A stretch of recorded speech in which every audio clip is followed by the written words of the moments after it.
Hey guys, welcome back to the channel. Before we go into anything else, make sure you subscribe to the channel and like the video. It helps a lot. Um, the journey has been stopped for a long time. Road to 2400, but I wanted to jump on here and finally cross the 2400 rating blitz on leeches with all you guys. As you can see, my leeches blitz has been at 98 for some time. I've been meaning to do it live with everyone so that all of you can celebrate with me the success.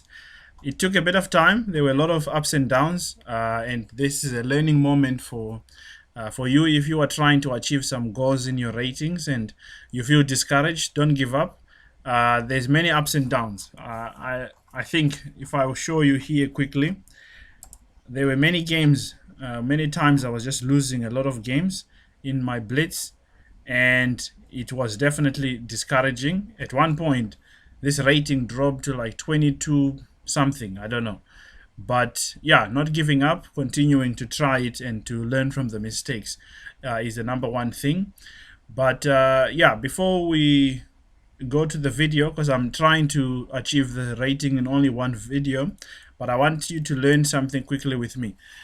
This is something I learned reading a book where they interviewed some juniors from Singapore from 1600 rating to 2000 FIDE rating, and they asked them 10 reasons why they win chess games and 10 reasons why they lose chess games. But I'm only going to do 3 on each.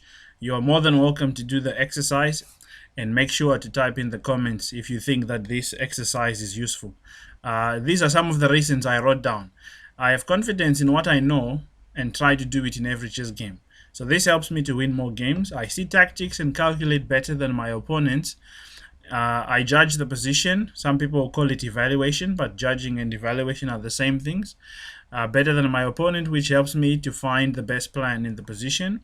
And why I lose games? Well, I don't pay attention to my opponent's threats or tactical blows, especially when I have a winning position. I can tend to relax, which I mentioned in the next point. And of course, don't stay alert of the tactical tricks and playing poorly in the end games and messing up winning endings or ones that I should at least draw. So these are the things that I've highlighted in my game. And let's enough talking. Let's go and play the game, and let's try to cross over 2400 in this one game. So since I'm just going to play one game, I'll play 3 plus 2 so that I'll have time to chat. Okay, so we play d4. Play some Banco Gambit. So this is a very fun opening for someone who likes to play dynamic chess with white. You sacrifice a pawn, trying to get an advantage on the queen side where you have open files. See, there are 2 half open files for black here, which are going to cause white to have a very bad position, because white will try to defend this pawn and white will struggle to develop their bishop. And white's main idea is to push e5, which you can see my opponent is trying to do right now. But I just go here anyways, because after e5 I'm going to play knight e8. So here he plays h4, which I don't believe is the best move, because this allows this move here. So my opponent is playing a little bit careless here, and he's playing so fast also. Yeah, I don't really believe much of what he's doing. This h5, I don't know what that is, but yeah, okay, I don't really see what he's threatening to do. I've developed all my pieces, so I need to look for targets to attack. At the moment, I can't really attack anything of his, but I can make a threat by playing c4, which is a very thematic move in this opening. I simply threaten queen f2. So normally after the opening and you are in the mid game, you want to look for targets to attack in the opponent's position. That's the goal. And here he is going to lose a pawn. The position is just losing, I'm afraid. Or he has to make some poor move like rook e2. But yeah, like I said, I get these good positions and then I can tend to relax. So let me not relax by saying, well, I now have a good position and then end up messing it up. So let me play knight here. So I'm going to put my knight on d3. Okay, he takes a pawn. He can never develop this bishop. That's a good thing. Even though I sacrificed a pawn, but he can't develop the bishop. Okay, he finally gets knight there, but I can go knight d3. Okay, he attacks my... But now this doesn't this just win material? I don't know. After some rook d5 move. Yeah, he's trying to play with energy, which is good. You respect that, of course. As a 2300 player, of course, this is online. This is not like real life rating, but one doesn't come to this rating online without playing active chess. He definitely plays active moves. So there's a few problems here that he has to deal with, but I just have easy play. I mean, even with the pawn down, and now also I'm up with the clock, which is important. Always you try to be ahead on the clock, because the lower the opponent is on the clock, this gives you more chances that they'll make mistakes in the key moment. Like here, his position is not very good.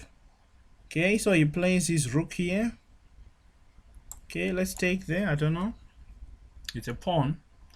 Let's take it and attack the rook. For sure, I'm not going to exchange my bishop for that rook, because when you fianchetto, you want to keep this bishop here because it will keep your king safe. Otherwise, if you lose it, it's going to cause all sorts of problems. Okay, yeah, rook there is forced because he can't do anything. And yeah, of course, he tries to exchange the bishop. But now I have this, eh? Yeah, I'm winning a piece.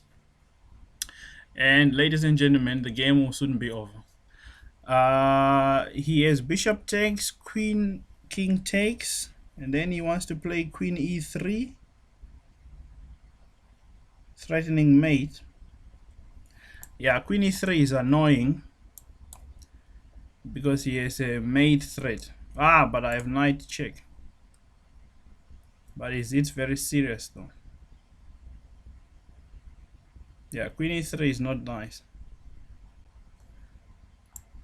But I can exchange rooks by going here, because I'm up with a knight. So we have to see the opponent's tactical blows. Like I said, normally when I'm in winning position, this is where I make the most mistakes because I can relax. But this one I anticipated ahead of time. So yeah, I mean, he has queen d4 check. I have f6, so it's nothing. Queen, rook takes, king takes, queen h6, king g8. I just win a piece, because he still can't take on a4 with his pawn because the rook is hanging. So the one I anticipated, but this is simply winning. Now after queen takes knight, he has queen takes c4, which can be met by rook here, because if he plays queen takes d3, I can just play. Oh, there was also knight d3, knight d3 check. Everything is winning now, and there is no threat against the king, which is important. And ladies and gentlemen, let's celebrate.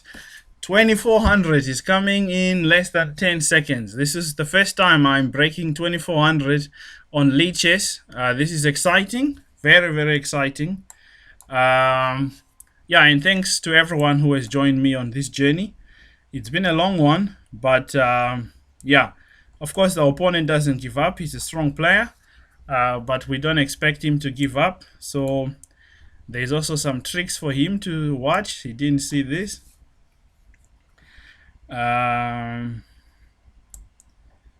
So he can even be mated here. So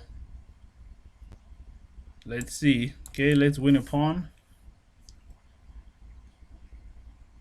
Yeah, it's very difficult for my opponent. Okay, let's give some check. He has a few annoying checks that we just need to avoid.